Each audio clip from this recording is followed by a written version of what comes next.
Welcome to the point. నేను మీ సతీష్. ఒకప్పుడు హైదరాబాదులో భూమి అంటే భరోసా. ఇప్పుడు అదే భూమి యజమానికి భారంగా మారిందా అన్న ప్రశ్న తలెత్తుతోంది. కోట్ల విలువైన ఆస్తి చేతిలో ఉంది, పత్రాలున్నాయి, రిజిస్ట్రేషన్ జరిగింది, పన్నులు కట్టారు, ప్రభుత్వ అనుమతులు ఉన్నాయి. అయినా అమ్ముదామంటే రిజిస్ట్రేషన్ కాదు, బ్యాంకు రుణం కావాలంటే సమస్య. కొనేవాడు ముందుకొస్తే వెనక్కి తగ్గుతున్నాడు. కారణం ఒక్కటే, 22A. ఇప్పటికే మందగించిన హైదరాబాద్ రియల్ ఎస్టేట్కు 22A నిషేధిత జాబితా మరో దెబ్బగా మారిందని రియల్ ఎస్టేట్ వర్గాలు ఆందోళన చెందుతున్నాయి. ఇది కేవలం రిజిస్ట్రేషన్ సమస్య కాదంటున్నారు. ఆస్తి విలువను కాగితాల మీద ఉంచి దాని ఆర్థిక ప్రయోజనాన్ని మాత్రం స్తంభింపజేసే పరిస్థితిని బాధితులు వాపోతున్నారు. భూమి ఉంది, డబ్బు లేదు, అది ఇప్పటి పరిస్థితి. రియల్ ఎస్టేట్ వ్యాపారం ఎలా నడుస్తుంది?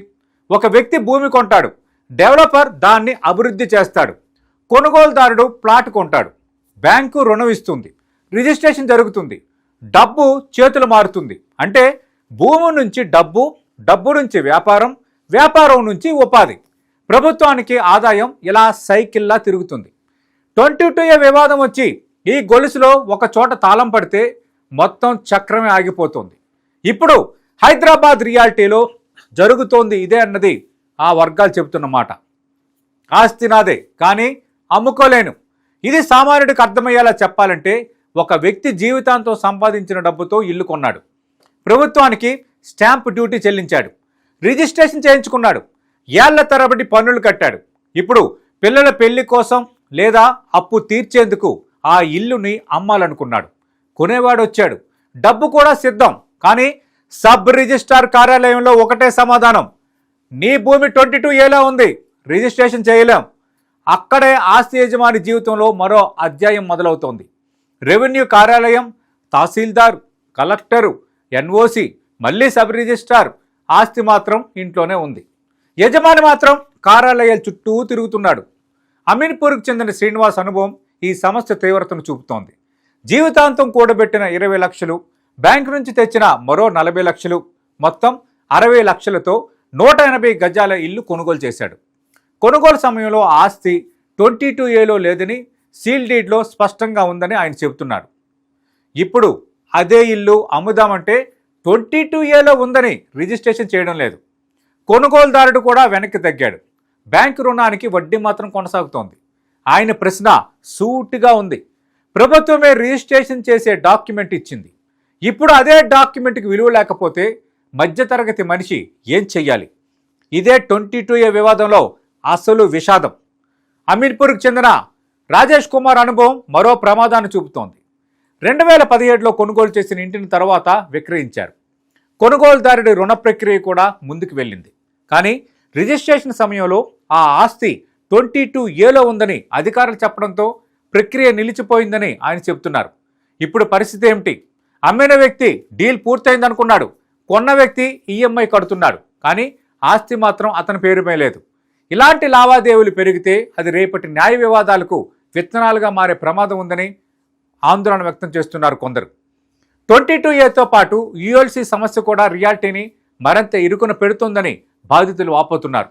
4 దశాబ్దాల క్రితం జరిగిన వ్యవహారాలు, అప్పటి ప్రభుత్వ అనుమతులు, అప్పటి చెల్లింపులు, అప్పటి రికార్డులు ఇవన్నీ ఇప్పుడు తిరిగి తెరపైకి వస్తున్నాయి.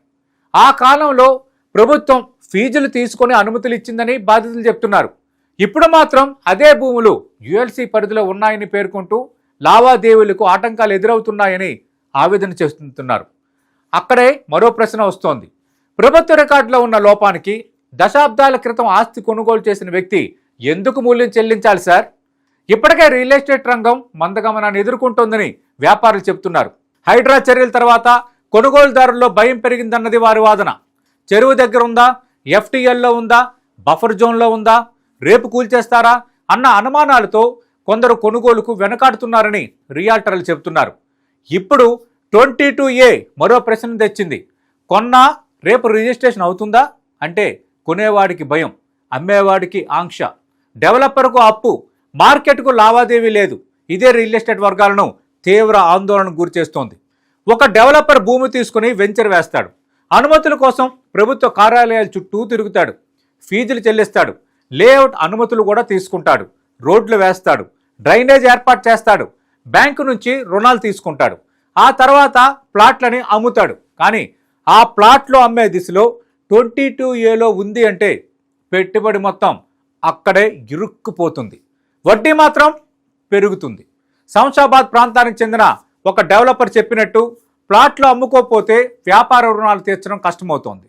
ఇప్పటికే కొనుగోలు చేసిన వారు డబ్బులు వెనక్కి అడుగుతున్నారు. రియల్టర్ ఇప్పుడు భూమి మధ్యలో కాదు, అప్పు వడ్డీ కొనుగోలుదారుల ఒత్తిడి మధ్యలో చిక్కుకున్నాడు. నిషేధిత భూముల జాబితా రూపొందించడంలో తప్పు జరిగిందని అంగీకరించిన రెవెన్యూ శాఖ మంత్రి పొంగులేటి శ్రీనివాసరెడ్డి ఆ తప్పును చాలా జాగ్రత్తగా అధికారుల ఖాతాలో వేశారు. అధికారుల తప్పిదం కారణంగానే ఈ సమస్య ఏర్పడిందని చెప్పుకొస్తున్నారు మంత్రివర్యులు.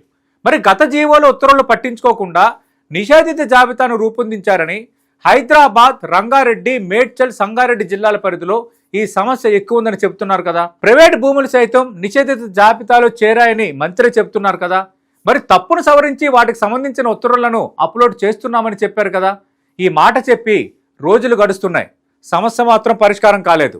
బాధితుల సంఖ్య రోజు రోజుకి ముబ్బడుగా పెరుగుతోంది.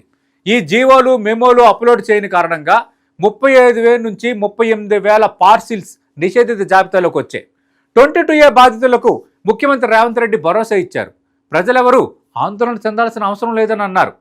ప్రజలు కష్టపడి సంపాదించుకున్న భూములు, ఇల్లు, వారసత్వంగా వచ్చిన ఆస్తులు ఈ జాబితాలో ఉంటే తొలగిస్తామని సీఎం సింపుల్గా ఒక ప్రకటన చేసేశారు.